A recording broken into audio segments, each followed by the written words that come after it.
welcome back to another video.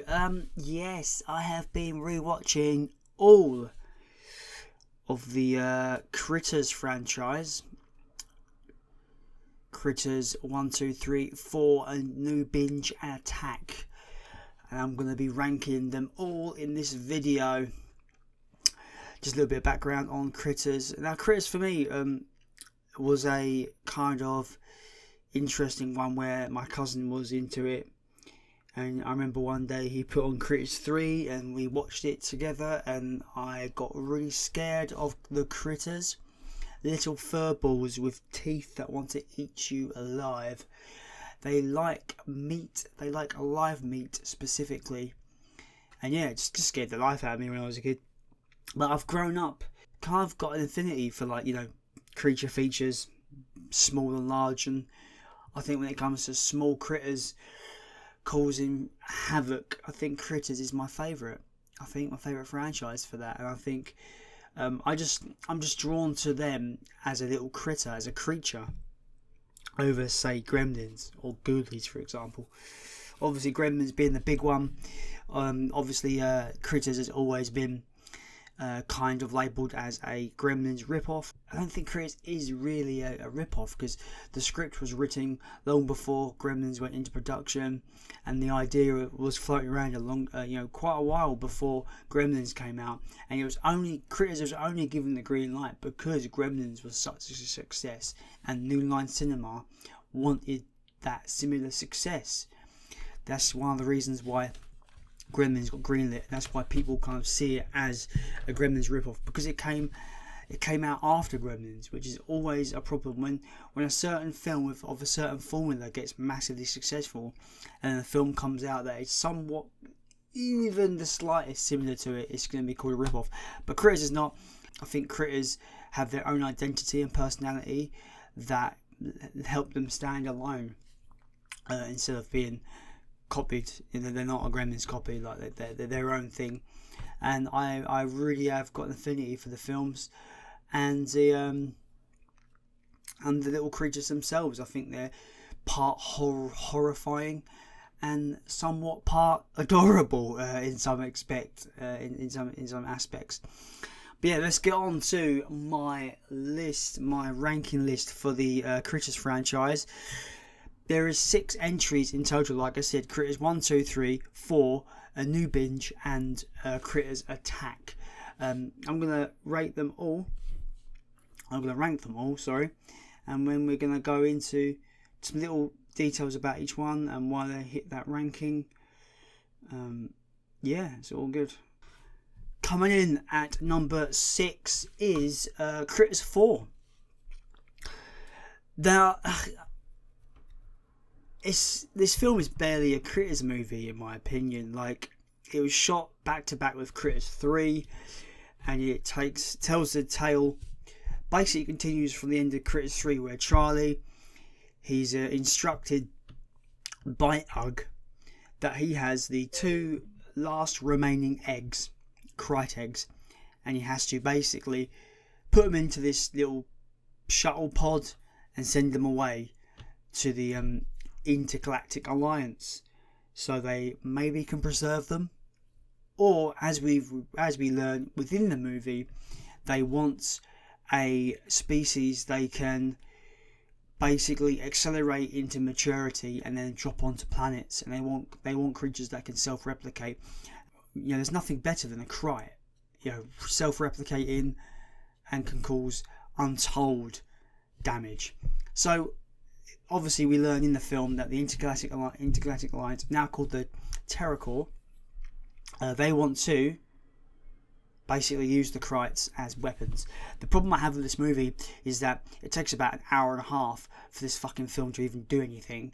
The Krites are hardly in the movie. I'm surprised they called this Critters 4, because it's not really a Critters movie, really, because they're not in the film. This film is just basically, it's a big riff on Alien.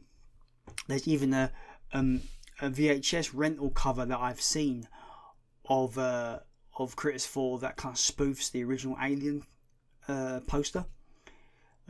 which in turn is hilarious, but also in turn quite horrendous at the same time. But yeah, I just think this film is at the bottom because it doesn't really do much with the critters at all. It's just they hatch. You have 2 at the beginning for quite a long time, and it takes a while for them to multiply and for them to be an actual threat in the movie. And when they do become a threat, they're easily kind of just disposed of at the end. And I feel that they're not really the centerpiece of this film. This is more about the relationships between Charlie and Ugg, and that whole kind of story arc started in the first movie and how that is kind of resolved. And I think it's resolved in kind of a slap in the face to the fans as well, where basically Charlie just kills Ugg at the end, which is a really, really, really, I think it's just a really bitter, kind of not very good ending to the franchise. And this film did end the franchise for a very long time. So yeah, and to me, I know the critters came from space in the original film. That's where they've come from. They're aliens, for a better word. And I think that the idea of them going back into space is less scary for me. Less scary solely because I think it's more scarier for them to come to Earth and be a threat to us humans, because we can relate to it, because we're like, fuck me, they're eating everyone. So yeah, Critters 4 is at the bottom of the pile for me. Didn't care for it. I never watch it. I do own it, but I just never watch it because it's just not really a Critters film. Number 5 is Critters Attack, the new one from last year, 2019, sorry. Yeah, I feel like, man, these next 2 entries, like Critters Attack and number 4, they were jumbling around. I was flip-flopping which order to put them in, because I just feel like I think Critters Attack is a more kind of suited sequel or reboot to the Critters franchise, but I feel it lacks in a lot of things, be it story, budget, and overall just the fear factor. There's not really a fear factor in this film, and a lot of the critter moments are cool, but they could have upped it with the gore. I want to see flesh torn off bone. We never got that in the original films, and I thought that to do a reboot and do a hard R reboot would be really fun and really kind of make the Krites look actually terrifying. And they didn't do this with this movie. And I feel like, as much as I enjoy this film, because I do enjoy it, it's not a bad movie, but as a Critters film, it's just lacking. I think the TV budget it clearly had didn't help this. I think it's enjoyable. I think Drea as a character is a likeable character, and the other characters around her are quite likeable. But for the most of the film, you're just following this girl who's babysitting these 2 kids, and she's with her brother, and it's just like, I want to see more critter action, please. And the kills. Let's talk about the kills in this film. The kills in this movie, they're either cutaways, or you'll have these clearly they're hand puppets, and they're just gumming at the body. You don't see like I said, like flesh being torn off people. You don't see that, which is unfortunate. If anything, the most gore you do see is when the critters die. There's a subplot where you've got this female critter, and she goes to town on these male critters and chops them up with her claws and stuff. And that is quite violent. That's quite a gory scenes. When the critters die, the gore and the practical effects are there, and it looks really good. But when the humans die, not many do humans die in this film. Like practically, not really like on camera. There's not many. Like I said, a lot of it is cutaways or behind something, which is annoying. So yeah, I feel it lacks with the critter kills, but when it comes to the practical effects in general, it's pretty decent. So I think this Critters Attack just drops the ball just solely on budget. It must have not had a very high budget at all. I'm really thankful they went practical effects, but I think that's where all their budget went, because there's not really a story here that you can really grab onto, and the critter kills could be a lot more. and that's why this is number 5. Number 4 is Critters: A New Binge, a 8-part miniseries on Shudder that has a lot of hate, and I kind of came away really kind of not liking this miniseries. It's literally an 80-minute movie cut into 8 episodes, but yeah, I came away originally not really liking this movie that much. It started well and then kind of nosedives toward the end. Those final 3 episodes are just it just didn't, man, the story points it tries to implement are just like, what are you doing? But if, like, on reflection and on a rewatch, it's still kind of goddamn entertaining. It's dumb, it's fun, it's stupid, but on the second watch, I enjoyed it a lot more. And I think it's because even though they went really hard on the comedy aspects, and they went really hard on giving these critters personalities and kind of like their own kind of look and motif and stuff like that. They literally went the Gremlins 2 route and made it sort of a live action cartoon. It is really silly. But that's why I think I rate this higher than Critters Attack, is because they seem to have went harder with it and really put the effort in to make this kind of its own thing and made it kind of stand out on its own. And it really does stand out on its own. And I think that on a rewatch, it's actually really entertaining, and I really want them to release it on physical media because it's not out on physical media, and for some reason they've removed it from Shudder. I don't know if they're trying to bury it for all eternity. Hope not, because it's a fun little diversion, a fun little thing that has come out of the Critters franchise that I feel that people might start to appreciate a lot more as years go by. So yeah, Critters: A New Binge. Very, a lot of negative feedback on this, but I think it's entertaining. I think it's better than Critters Attack for what it is. I think it had a higher budget. It looks like a higher budget. The outrageously over the top craziness that we get with A New Binge really kind of makes it, makes you look past the imperfections of it, and it is quite entertaining. Number 3 is Critters 3. How original. Yeah, Critters 3 for me has a super soft spot in my heart because it was the first Critters film I saw, and it made me scared of apartment buildings for the longest time.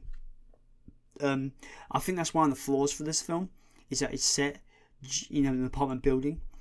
The adverts try to say that it's going to take over a city, and that never happens. But I think this is the film where, for me, they got the characteristics of the Krites spot on. They can be downright frightening in this movie, but they also can be pretty kind of cute and hilarious. And I think that's where they got that balance just right with this one. Yeah, I've got a really soft spot for this film. It's one of the Critters films I always chuck on out of order because it just fills me with nostalgia and reminds me of being 10 years old watching this film and being terrified. And there is some terrifying scenes.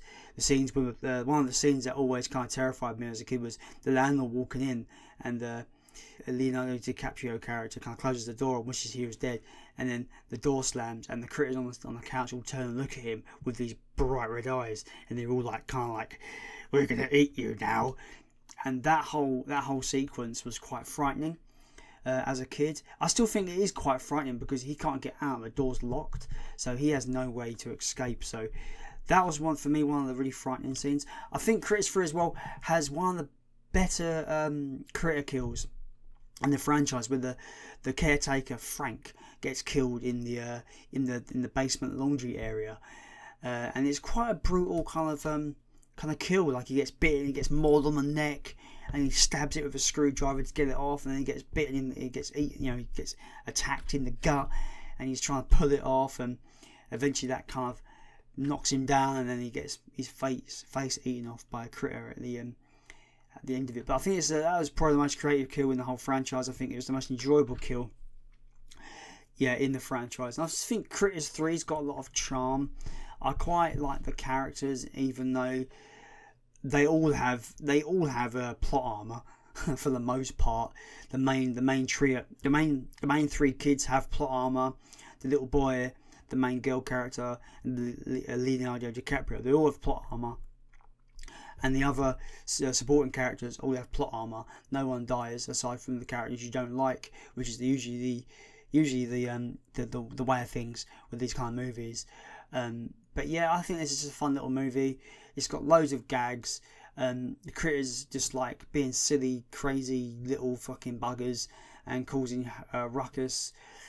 Charlie comes back and he's in a minimal role, but there is one scene that I just love in this movie where he's by the elevator shaft and he's shooting them and he gets his weapon jammed, and it's just like that whole moment. It's really, really funny, and I have a really big soft spot for this movie. That's why it's at number 3. Number 2. Now we're down to the last two. These two always flip flop. And if you watched my 10 films that gets to know me, you noticed that I picked out Critters 2 as one of those films. See, like, I love Critters 2. I love it to death. But I love Critters 1 as well. Critters 1 is just a really well made movie. And yeah, number 2 is going to be Critters 2. Original, I know.